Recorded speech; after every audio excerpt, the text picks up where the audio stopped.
नमस्कार। अनब्रेकिंग के इस वीडियो में आपका स्वागत है। मैं हूं राजेंद्र तिवारी। आज बात करेंगे दुनिया की इकोनॉमी की। दरअसल अभी कुछ आंकड़े आए हैं पिछले दिनों, जिसमें इस वित्त वर्ष के पहली तिमाही की ग्रोथ रेट्स हैं। America, China, Italy, Germany, France, Japan, Brazil, Bharat, Iran, बहुत सारे देश, यानी G7 और ब्रिक्स के जो 11 देश हैं, इन सबके आंकड़े लगभग आ गए हैं, एक दो देशों को छोड़ करके। तो आंकड़े बहुत चौंकाने वाले हैं और बहुत सारे संकेत कर रहे हैं। दरअसल जब टैरिफ वॉर शुरू किया था ट्रंप ने, उस समय जो ट्रंप के दावे थे कि उससे अमेरिकन इकोनॉमी बहुत तेज हो जाएगी, उसके बिलियंस ट्रिलियंस डॉलर्स उनके पास टैरिफ के तौर पर आएंगे। और कल जब वो नाटो में बात कर रहे थे, प्रेस कॉन्फ्रेंस कर रहे थे, उसमें भी वो इस बात का जिक्र कर रहे थे। और वो लगातार इस बात का जिक्र करते हैं कि टैरिफ जो उनका ब्यूटीफुल इंस्ट्रूमेंट उनके हाथ में है, जिससे वो अमेरिका की किस्मत बदल देंगे, और अमेरिका ही नहीं, पूरे वेस्ट की किस्मत बदल देंगे। पश्चिम का मीडिया और अमेरिका का मीडिया लगातार ये बात कहता चला आ रहा है कि चीन की अर्थव्यवस्था संकट में है। और वो लगातार इस तरह के, अगर आप क्लिपिंग्स देखें तो मैं आपको दिखाऊं, और अपने यहाँ का मीडिया भी, चूंकि वो वेस्ट से ही चलता है, कि देखिए ये China is deep economic crisis. China's deep economic crisis, a trade war it can't win. Then Economic Times में what's wrong with China's economy? Then Newsweek में China's economy is in deep trouble. ये opinion किसी ने दी है। और ये कोई अखबार है वेस्ट का ही, analysis, will China face same fate as post bubble Japan. Japan की दरअसल इकोनॉमी नेगेटिव में चली गई थी। China's dead end economy is bad news for everyone. ये सारी हेडलाइंस है। चाइनाज इकोनॉमिक प्रॉब्लम, ये इस तरह से कि इनका जापानिफिकेशन हो रहा है। ये बातें लगातार वेस्ट की मीडिया में, और वेस्ट की मीडिया को जो मीडिया फॉलो करते हैं, जो देश फॉलो करते हैं, वहां लगातार ये बातें कही जा रही हैं। और ये जैसे अपने देश में भी, चूंकि अपने देश के अखबार AP, AFP, New York times, Washington post, financial times, wall street journal, economist, इन्हीं सबसे, न्यूज वीक, टाइम, इन सारी मैगजीन्स और इन सारे अखबारों के सिंडिकेटेड कॉलम्स और इनके कंटेंट के साथ टाई अप कर रखा है। और यही कंटेंट आपको दैनिक भास्कर से लेकर के और मिंट तक, जो भी अखबार आप उठा लें, आप टाइम्स ऑफ इंडिया लें, आप इंडियन एक्सप्रेस लें, आप टेलीग्राफ लें, सब जगहों पर वही एक नैरेटिव रहता है जो वेस्ट की मीडिया जो बना रही है चाइना को लेकर के, और चाइना के सहारे पूरे ग्लोबल साउथ को लेकर के। दरअसल इस समय दुनिया एक बड़े चेंज से गुजर रही है, जो मैं बार बार कहता हूं कि पावर शिफ्ट, एक टेक्टोनिक चेंज, टेक्टोनिक शिफ्ट दुनिया में की जो पावर इक्वेशंस हैं उनमें आ रहा है। और जैसा आज से 30 साल पहले, 35 साल पहले आप कहें, जब सोवियत एरा था, सोवियत संघ था और एक खेमा था अमेरिका, उस समय से ये समय बिल्कुल अलग किस्म का है। सोवियत संघ दरअसल खड़ा नहीं हुआ, ऐसा नहीं हुआ था कि वो एक अपनी पॉलिसी से, अपने श्रम से, बहुत सारी चीजों से वो धीरे धीरे करके मजबूत देश बना हो। वो अपने एरिया, अपनी पॉपुलेशन, अपनी इकोनॉमी और जिस तरह से दुनिया में उसका प्रभाव था, उसके चलते वो एक ताकत के तौर पर स्थापित हो गया था सेकेंड वर्ल्ड वॉर के बाद। लेकिन चाइना का जो राइज है, चाइना का राइज ग्रेजुअल है। Gradual in the sense, gradual वैसे नहीं कहेंगे, क्योंकि 20 साल में कोई देश अगर 20-25 साल में दुनिया की सबसे बड़ी ताकत बनने की तरफ बढ़ रहा हो, दूसरी बड़ी ताकत बन गया हो, और पहले स्थान के लिए लगातार उस दिशा में बढ़ रहा हो, तो इसे ग्रेजुअल तो नहीं कहेंगे, बट इस उसमें देखें तो धीरे धीरे चुपचाप उसने तैयारी की और उन फील्ड्स को आइडेंटिफाई किया कि जिनसे वो चैलेंज कर सकता है दुनिया के सबसे ताकतवर मुल्क को और दुनिया के उस ब्लॉक को जो खुद को इस दुनिया का खुदा समझता है। जैसे ट्रम्प को आप देखिए, जब ईरान इजराइल वार, जब सीज फायर हुआ, सीज फायर के बाद इजराइल ने अटैक किया, ईरान ने भी अटैक कर दिया, उसके बाद ट्रम्प की भाषा सुनिए। वो भाषा ऐसे ही किसी आदमी की हो सकती है जिसे लगता हो कि वो सर्वशक्तिमान है और दुनिया में उनके बिना कोई पत्ता नहीं हिलेगा। कल नाटो के समिट के बाद जो प्रेस कॉन्फ्रेंस कर रहे थे उसमें भी उसी तरह की बात वो कर रहे थे, लेकिन जब वो प्रेस कॉन्फ्रेंस कर रहे थे उस समय एक डेटा आया और वो डेटा चौंकाने वाला है।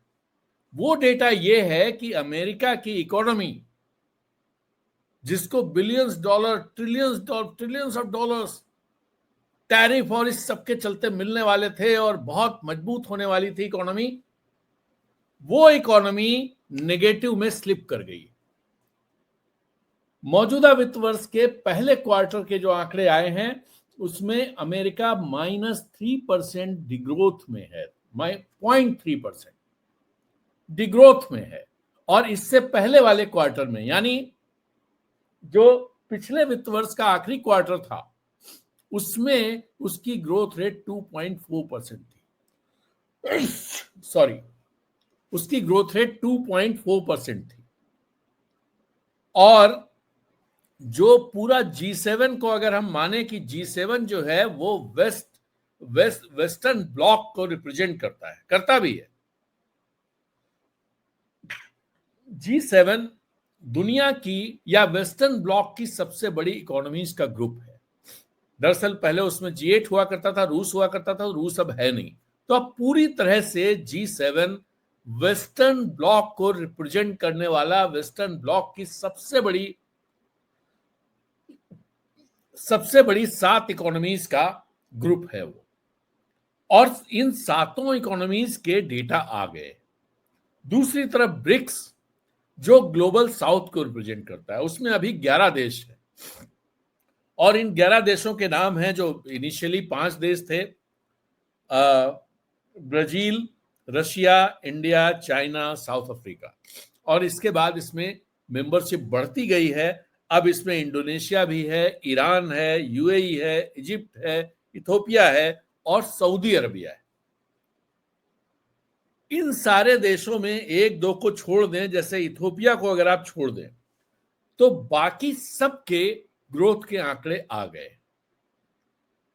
अगर इन दोनों ब्लॉक्स को कंपेयर किया जाए, जैसे जैसे मैंने आपको बताया कि अमेरिका की इकोनॉमी डिग्रोथ में चली गई है, -0.3%, और जितनी बड़ी इकोनॉमी है अमेरिका की, $28 ट्रिलियन, उसमें 0.3% एक बहुत बड़ा नंबर है।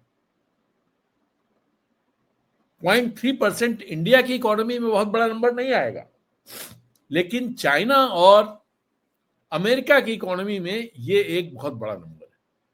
और -0.3% का मतलब ये हुआ कि ट्रंप जो बात लगातार कह रहे थे कि इससे अमेरिका बहुत जबरदस्त फायदे में पहुंचने वाला है, वहां इन्फ्लेशन नहीं है, ये नहीं है, वो नहीं है, और ग्रोथ की, मेक अमेरिका ग्रेट अगेन, और ग्रेट बन जाएगा, मैन्युफैक्चरिंग हब हो जाएगा, एक मतलब सब कुछ। और उनको लगता था कि उनके इशारे पर ही दुनिया चलती है। लेकिन जब उन्होंने टैरिफ वार शुरू किया, खासतौर पे फोकस था चाइना पे, वो सारे लोग शिकार बने वो अलग बात है, चाइना पर फोकस था। और जिस तरह से चाइना पर 245% का टैरिफ पहुंचा दिया था ट्रंप ने, और उसके बाद उनको वहां से वापस होना पड़ा, चाइना टच से मस नहीं हुआ। वो एक तरफ कहते थे कि चाइना डील करने को तैयार है, दूसरी तरफ चाइनीज गवर्नमेंट की तरफ से आ जाता था, हम तब तक कोई बात नहीं करेंगे जब तक ये टैरिफ शरीफ चलता रहेगा। ट्रंप फिर कहते थे डील करने को तैयार है और शी जिनपिंग बात करेंगे हम उनसे। शी जिनपिंग ने बात ही करने से मना कर दिया। कि बात किस बात की? वो लगातार ये बात कहते रहे और अब स्थिति ये हो गई कि G7 में ट्रंप ये बात कह रहे थे कि रसिया और चाइना को G7 में होना चाहिए, ये G7 नहीं G9 होना चाहिए। आज कल भी वो कह रहे थे शी जिनपिंग उनके दोस्त हैं। तो ये सारी इन सारी चीजों में जो डेटा आया है, डेटा को मैं आपके साथ सामने शेयर करना चाहता हूं। और जैसे हमने बताया कि यूएस -3% ग्रोथ रही जीडीपी की, जापान की ग्रोथ रही -0.2%, सॉरी -0.2%, और Q4 में उसकी ग्रोथ थी 2.2%, यानी यूएस की 2.4%, जापान की 2.2%, और इनकी अब जो लेटेस्ट क्वार्टर है उसमें इनकी ग्रोथ रेट -0.3% यूएस की है और -0.2% जापान की है। ये दोनों वेस्टर्न ब्लॉक की सबसे बड़ी इकोनॉमीज में से है। जर्मनी की ग्रोथ रेट 0.4% है, सिर्फ 0.4%। पिछली बार Q4 में माइनस में थी, -0.2%, तो इस बार थोड़ा सुधार हुआ है, यानी 6.6% का सुधार हुआ है। फिर आ जाते हैं ब्रिटेन की ग्रोथ रेट है 0.7%, पिछली बार इनकी 0.1% थी, यहां भी 6.6% का सुधार हुआ है। और फ्रांस 0.1% की ग्रोथ रेट है, पिछली बार ये -0.1% थे। इटली 0.3% की ग्रोथ है। सिर्फ कनाडा एक ऐसा देश है जहां पर ग्रोथ रेट डेसिमल पॉइंट से आगे बढ़ा है, यानी 2.2% की ग्रोथ रेट कनाडा ने दर्ज की है इस दौरान।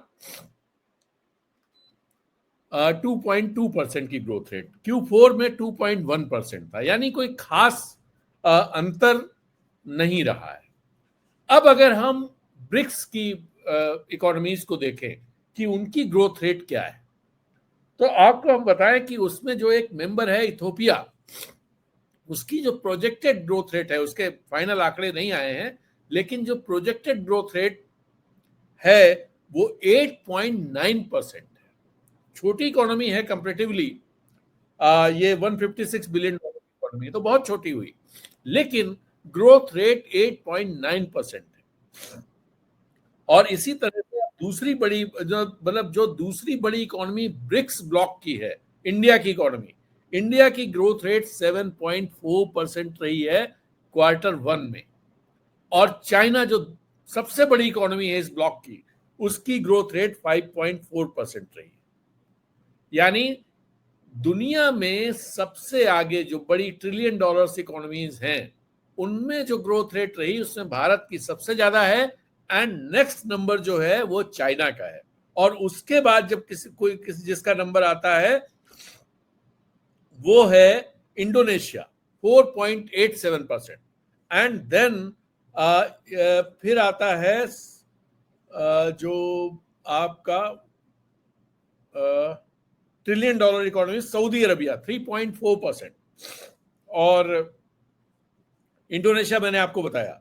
और फिर बाकी की बात करें, आप एक ये डेटा मैं आपके लिए हमने तैयार किया है, इसे देखिए कि G7 में ग्रोथ रेट क्या है। Q1 में यूएसए की -3, Q4 में 2.4 थी, ये मैंने आपको बताया। ब्रिक्स कंट्रीज का देखिए, Brazil 1.4%, Russia 1.4%, India 7.4%, China 5.4%, South Africa ही बस इसमें ये है जो डेसिमल पॉइंट्स में है 0.1%, इंडोनेशिया 4.87%, ईरान 3.2%, जो बड़ी मुश्किलों से और ढेर सारे प्रतिबंध उस पर लगे हुए हैं, UAE 4.7%, Egypt 5%, Ethiopia 8.9%, and Saudi Arabia 3.4%। इसमें जो ट्रिलियन डॉलर इकोनॉमीज हैं वो है Brazil, Russia, India, China, Indonesia और सऊदी अरबिया। ये ट्रिलियन डॉलर वाली इकोनॉमीज है, और बाकी छोटी इकोनॉमीज है, $400 बिलियन एंड $300 बिलियन, $200 बिलियन, इस तरह की इकोनॉमीज हैं, but they are growing very fast. तो अब जिस पॉइंट पर मैं आना चाहता हूं, जो पॉइंट मैं आपके सामने रखना चाहता हूं, कि जो बातें वेस्टर्न मीडिया की तरफ से फैलाई गई थी कि इस टैरिफ वार में, या जो ट्रंप ने जो चाल चली है, जो दांव चल रहे हैं, वो दुनिया को डिस्टेबलाइज करके, दुनिया के ट्रेड को डिस्टेबलाइज करके, उसमें चाइना सबसे ज्यादा नुकसान में रहने वाला है। लेकिन वो हो गया उल्टा। सबसे ज्यादा नुकसान में अमेरिका रहा, जो बहुत ही हेल्दी ग्रोथ रेट जिसका पिछले साल तक था 2.4%। 2.4% अमेरिका जैसी इकोनॉमी के लिए हेल्दी ग्रोथ रेट माना जाता है। 2 से 4% तक का growth rate, healthy growth rate American economy के लिए माना जाता है, क्योंकि वो बहुत बड़ी इकोनॉमी है। तो अब अगर वो रिसेशन में आ रहे हैं, वो नेगेटिव में आ रहे हैं, और दूसरी तरफ जो ब्रिक्स कंट्रीज हैं वो लीप्स एंड बाउंड्स में बढ़ रहे हैं, कि 7.4% इंडिया, चाइना 5.4%, इंडोनेशिया 4.87%।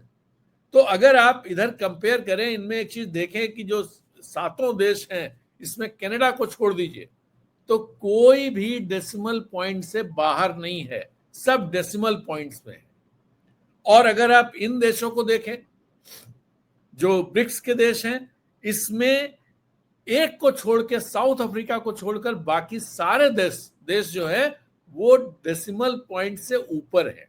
और इसमें India, China, Indonesia and UAE, Ethiopia, Ethiopia, ये देश ऐसे हैं जिनकी ग्रोथ रेट 4% से ज्यादा है।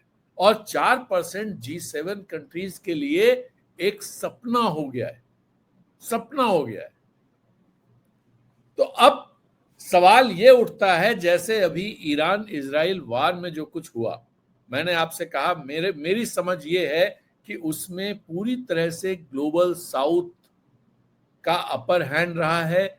ईरान भारी पड़ा है, और ईरान ग्लोबल साउथ में एक बड़ी ताकत के तौर पर स्थापित होने की तरफ बढ़ गया है।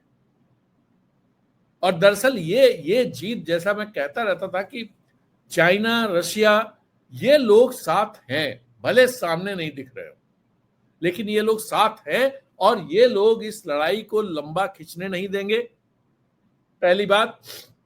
और दूसरी बात, लंबी खिंची तो फिर इजराइल के लिए बहुत बड़ी मुश्किलें आ जाएंगी। तो अगर 12 दिन की जो वार थी, उसमें ही इजराइल ने घुटने टेक दिए।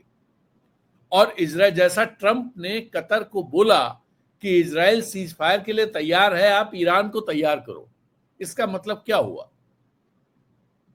तो एक तरफ सामरिक तौर पर देखें, मिलिट्री के तौर पर देखें, तो वेस्ट कमजोर पड़ रहा है, और दूसरी तरफ इकोनॉमिक उसमें देखें तो वेस्ट कमजोर पड़ रहा है, और भयानक रूप से कमजोर पड़ रहा है।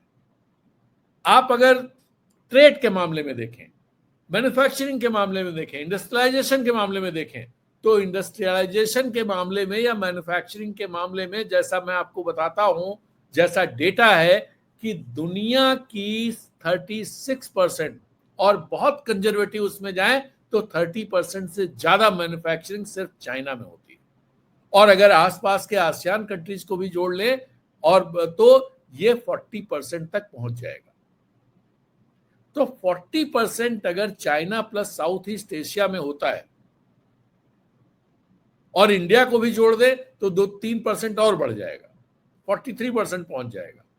यानी दुनिया और ब्राजील, और जो ब्रिक्स के कंट्रीज, बाकी कंट्रीज हैं, उनको भी अगर शामिल करें, तो कहीं ना कहीं लगभग 50% मैन्युफैक्चरिंग के पास पहुंच जाएंगे। दरअसल यूरोप से मैन्युफैक्चरिंग गायब हो गई है, अमेरिका से मैन्युफैक्चरिंग गायब हो गई है। तो ये इस चीज का वो है। अब ये डेटा कहता क्या है? ये डेटा दरअसल उस टेक्टोनिक शिफ्ट की तरफ बहुत ही स्ट्रॉन्ग इंडिकेशंस दे रहा है, बता रहा है कि ये शिफ्ट बहुत तेज चल रहा है। ये शिफ्ट जैसे जैसे आपने ट्रेड और उस सब में देखा कि अमेरिका को झुकना पड़ा, चाइना के सामने।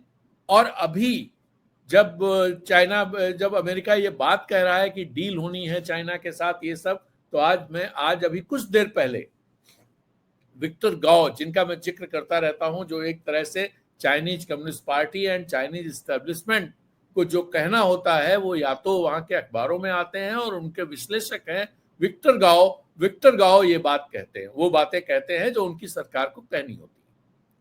उन्होंने अमेरिका को बहुत साफ कह दिया है कि इस तरह से नहीं चलेगा, अभी कुछ देर पहले।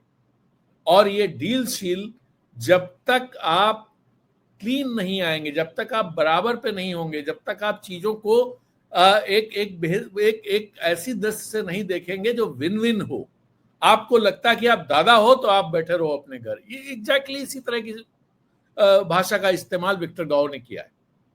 और उन्होंने ये कहा है कि अमेरिका कितना पुराना देश है, हम 5000 साल से चले आ रहे हैं और 5000 साल और रहेंगे। ये लोग रहेंगे या नहीं रहेंगे पता नहीं। ये बात विक्टर गाओ ने कही, यानी ये बात चाइनीज कम्युनिस्ट पार्टी ने कही है, यानी ये बात चाइनीज एस्टेब्लिशमेंट ने कही है, चाइनीज गवर्नमेंट ने कही। और जब ये कहा गया, जेडी वांस का एक जब जो भी उनसे बात कर रहा था, उस एंकर ने जब जेडी वांस के एक स्टेटमेंट का हवाला देते हुए कहा कि हम लोग जो है जो चाइना के फार्मर्स हैं उनसे लोन लेकर हम उनको ही सब्सिडाइज कर रहे हैं, ऐसा उन्होंने बोला जेडी वांस ने। इस पर विक्टर गाओ का कहना था कि जेडी वांस की समझ उनको चाइना की समझ नहीं है। हम सब लोग खेतिहर परिवार से हैं क्योंकि चाइना पहले खेती वाला ही देश था, लेकिन अब वो चीज नहीं है, उनको ये समझना चाहिए। और अगर वो नहीं समझते हैं तो वो चाइना के बारे में कोई भी ढंग की बात नहीं कर पाएंगे। उन्होंने कहा चाइना अब इंडस्ट्रियलाइज्ड नेशन है और अमेरिका से ज्यादा है, मैन्युफैक्चरिंग हब है। और अगर जेडी वांस से कहते हैं तो उनको मुबारक हो। ये तो इतने कड़े शब्दों में विक्टर गाओ ने ये बात कही, यानी ये बात कहना कि चाइना 5000 साल से है, चाइना ने जो चीजें आप जो कर रहे हो, चाइना 100 साल जो सेंचुरी ऑफ ह्यूमिलिएशन थी, सब चीजें झेली हैं और हमको सब कुछ याद है 1840 से लेके 1949 तक, जिसे चाइनीज सेंचुरी ऑफ ह्यूमिलिएशन कहते हैं। अब वो चीजें दोहराई नहीं जाएंगी, ये बात कही। और दूसरी बात जो कही, वो जो मैं आपको कह रहा था कि उन्होंने कहा है कि हम 5000 साल से चले आ रहे हैं, कंटिन्यूअस सिविलाइजेशन है हमारी, हम खड़े हैं और आज दुनिया में एक ताकत के तौर पर खड़े हैं। अगले 5000 साल तक हम रहेंगे, लेकिन ये देश कितने दिन रहेंगे, कितने दिन से हैं, ये पता नहीं, इस बारे में कुछ नहीं कहा जा सकता। ये बहुत ही स्ट्रांग स्टेटमेंट है। तो चलिए, मैं जो बात कहना चाह रहा हूं वो ये कि जो इकोनॉमिक शिफ्ट है, दुनिया की जो इकोनॉमिक्स है, वो ग्लोबल साउथ की तरफ आ गई है। ये आप बहुत साफ, मतलब मुझे लगता है कि इस समय जो लोग इस बात को नहीं स्वीकार करते हैं, ये उनकी अपनी समझ है। वो पता नहीं कैसे, वो शायद वेस्टर्न मीडिया पर ही भरोसा करते हैं और वेस्टर्न विद्वान जो कहते हैं उन विद्वानों की बात को ही आंख बंद करके स्वीकार कर लेते हैं, लेकिन जो राइटिंग ऑन द वॉल है उससे पढ़ने से इनकार कर देते हैं। ये अपने यहां भी हो रहा है। अभी मैं आगे बात करूंगा कि जो ग्लोबल साउथ के दो ऑर्गेनाइजेशंस, एससीओ संघाई कोऑपरेशन ऑर्गेनाइजेशन और ब्रिक्स, इनमें जो चीजें चल रही हैं उस पर भी बात करेंगे और भारत की बात भी करेंगे। तो पहले तो ये चैप्टर खत्म करते हैं इस नोट के साथ कि एक बड़ा शिफ्ट दुनिया की इकोनॉमीज में आ रहा है। अमेरिका और जापान और ये जितने देश हैं, जर्मनी, ब्रिटेन, फ्रांस, इटली, ये सारे इनकी ग्रोथ स्टैग्नेट है या नेगेटिव है। दूसरी तरफ जो ग्लोबल साउथ के कंट्रीज हैं वो बहुत तेजी से आगे बढ़ रहे हैं।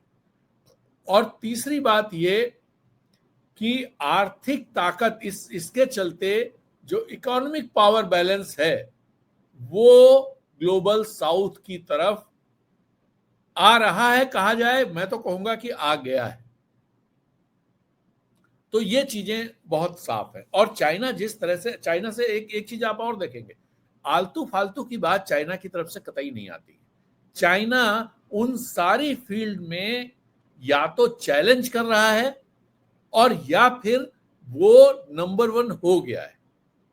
जैसे एआई में चैलेंज कर रहा है, रेयर अर्थ्स में या सेमीकंडक्टर्स में, ड्रोन टेक्नोलॉजी में, ह्यूमनॉइड्स में, इन सब में, और इवन जो इंफॉर्मेशन टेक्नोलॉजी है, जो मिलिट्री की टेक्नोलॉजी है, उसके सैटेलाइट सबसे ज्यादा जो जो मिलिट्री के लिए इस्तेमाल होते हैं, सबसे ज्यादा उसके सैटेलाइट स्पेस में हैं। अमेरिका के भी उतरे नहीं है। उसके जो मिलिट्री के तौर पर अगर देखें तो उसके जो जेट्स हैं, उसके जो उपकरण हैं, वो उपकरण पूरी तरह से मात दे रहे हैं वेस्ट के जो भी जेट्स हों या जो भी उनका मिलिट्री इक्विपमेंट्स हैं, सबको मात दे रहे हैं। उसका एग्जाम्पल, लेटेस्ट एग्जाम्पल, ईरान ने F-35 मार गिराए। F-35 मार गिराना आसान काम नहीं है। F-35 मार गिराने का मतलब यह हुआ है कि जो B-2 बॉम्बर आए थे उनको भी वो मार गिरा सकता था। नहीं गिराए। वो एक दरअसल उसमें तो ये लगता है कि ये पहले से चीजें तय हो गई थी। अमेरिका अपना चेहरा बचाना चाहता था, इसलिए उसने पहले से ईरान को बता दिया कि हमें ये करना ही पड़ेगा और हम ये अटैक करने जा रहे हैं। और उसी तरह से जो ईरान ने फिर ये भी बता दिया था कतर को और यूएस को कि आप ऐसा करोगे तो हमें भी करना पड़ेगा और हम कतर में जो आपका बेस है उसे निशाना बनाएंगे। दोनों लोगों ने, भले ट्रंप जो भी कह रहे हों, दोनों देशों ने अपने अपने वो इलाके खाली कर दिए। जो एयरबेस था अमेरिका का, वो उन्होंने खाली कर दिया था समय रहते, जिससे कि अटैक हो, मिसाइल्स गिरे तो कोई फर्क नहीं पड़े। तो वहां कोई नुकसान जान माल का नहीं हुआ है मोटे तौर पर। और उसी तरह से जो इनके न्यूक्लियर इंस्टॉलेशंस थे, इन पर जो अटैक हुआ है, उस अटैक से भी कोई खास नुकसान या ये कहा जाए कि ईरान का न्यूक्लियर प्रोग्राम ठप हो जाएगा या पीछे चला गया है, ये गलतफहमी है। दरअसल अभी जो अमेरिका की खुफिया रिपोर्ट में ये बात कहा, हालांकि ट्रंप ने कल उससे इनकार कर दिया। उन्होंने कहा नहीं, कुछ नहीं, जो सैटेलाइट फोटोग्राफ्स आए हैं और इतना बम्बार्डमेंट हमने कर दिया है, B-2 गया है और जो ये टनल बस्टर्स हैं, वो बम दुनिया में किसी के पास नहीं, इतने ताकतवर बम है, हम मान ही नहीं सकते कि नहीं हुआ, सब हमने नष्ट कर दिया है। लेकिन ईरान इस बात से इनकार करता है, इंटरनेशनल एजेंसियां इस बात से इनकार करती हैं, खुफिया एजेंसियां इस बात से इनकार करती हैं, और जो आसपास लोग हैं वहां पर रहते हैं उनको डिस्प्लेस नहीं किया गया है, उनको हटाया नहीं गया है। अगर वहां पर इतना बड़ा नुकसान होता जो न्यूक्लियर इंस्टॉलेशंस हैं, तो रेडिएशंस निकलने शुरू हो जाते और फिर ईरान को अपने लोगों को वहां से युद्ध स्तर पे हटाना पड़ता, और नहीं हटाते तो एक तबाही की स्थिति बन सकती थी। वैसा कुछ नहीं हुआ है। जो फोर्दो जिसकी बात हो रही है, जहां जो बताया गया कि बहुत नीचे है, उस फोर्दो टाउन तो वैसा ही, वहां तो कोई, वहां से 50 किलोमीटर दूर वो टाउन है, 50-60 किलोमीटर दूर। वहां तो कोई इस तरह की एक्टिविटी नहीं दिखी कि लोग भाग गए हों, उनको हटा दिया गया हो, डिस्प्लेस किया गया हो, दूसरी जगह पहुंचाया गया हो। ऐसा कुछ भी नहीं हुआ। कोई वहां पे एम्बुलेंस वगैरह भागती दौड़ती नहीं दिखाई दी, जैसे आपको तेल अवीव में शुरू में बहुत सारी दिखाई देती थी। ऐसा नहीं हुआ।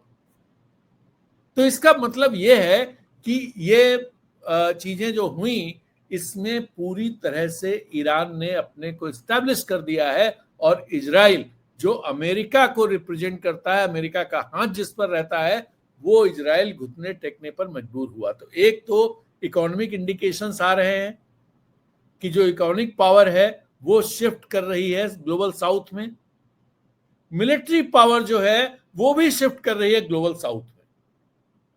और ये चीज दरअसल जब भारत पाकिस्तान ऑपरेशन सिंदूर था, अब तो स्वीकार कर लिया गया कि भाई हमारे 5 जेट मारे गए। वो 5 जेट पाकिस्तान की एयरफोर्स ने नहीं मारे हैं, मतलब मारे तो पाकिस्तान की एयरफोर्स ने हैं, लेकिन ये कहा जाए कि पाकिस्तान की एयरफोर्स अपने बूते पे उसने कर लिया, ऐसा नहीं। वो Chinese technology, Chinese support, Chinese air force, उनका पूरा सपोर्ट रहा। और एक तरह से दुनिया में इसे ये देखा गया कि वेस्टर्न जो हथियार हैं और जो चाइनीज हथियार है, इनके बीच का मुकाबला था, जिसमें चाइनीज हथियारों का अपर हैंड रहा, चाइनीज इक्विपमेंट्स भारी पड़े। ये इंटरनेशनल मीडिया में, international media in the sense की जो जैसे, और मीडिया भी छोड़ दीजिए, चाइनीज मीडिया भी सब छोड़ दीजिए, चाइना के जेट बनाने वाली कंपनी के स्टॉक प्राइसेस भागे और राफेल बनाने वाली कंपनी के स्टॉक प्राइसेस नीचे गए। सीधी सी बात है, जो आदमी पैसा लगाता है वो इन सब चीजों को देख करके कि कंपनी घाटे में, कंपनी नुकसान में जाएगी, फायदे में जाएगी, उस हिसाब से चीजें चलती हैं। तो वो एक बड़ा इंडिकेटर है जिसमें ये कहा जा सकता है कि चाइना की मिलिट्री और चाइना के जो ये मिलिट्री इक्विपमेंट्स हैं, ये कहीं से भी वेस्ट के मुकाबले दोयम दर्जे के नहीं है। और यहां तक कि ये कहा जा सकता है कि कुछ मामलों में तो वो वेस्ट से आगे है। और जब चाइना चूंकि लीड कर रहा है ग्लोबल साउथ को, तो चाइना की जो माइट है वो माइट ग्लोबल साउथ की माइट कही जाएगी। जैसे अमेरिका की जो माइट है वो कही जाती है कि ये वेस्ट की ताकत है, ये नाटो की ताकत है। नाटो देशों की हालत तो आप देख ही रहे हैं कि अमेरिका अगर उसमें नहीं हो तो नाटो का हाल क्या हो जाए। सारे नाटो देश मिल करके यूक्रेन में लगे हुए हैं, लेकिन रशिया का कुछ नहीं कर पा रहे हैं। थोड़ा बहुत ठीक है, वार है तो चीजें होती हैं, लेकिन रशिया जिस पर आपने इतने प्रतिबंध लगा रखे हैं, सब कर रखा है, वो सिर्फ 2-3 देशों का सपोर्ट है, नॉर्थ कोरिया, चाइना और रशिया।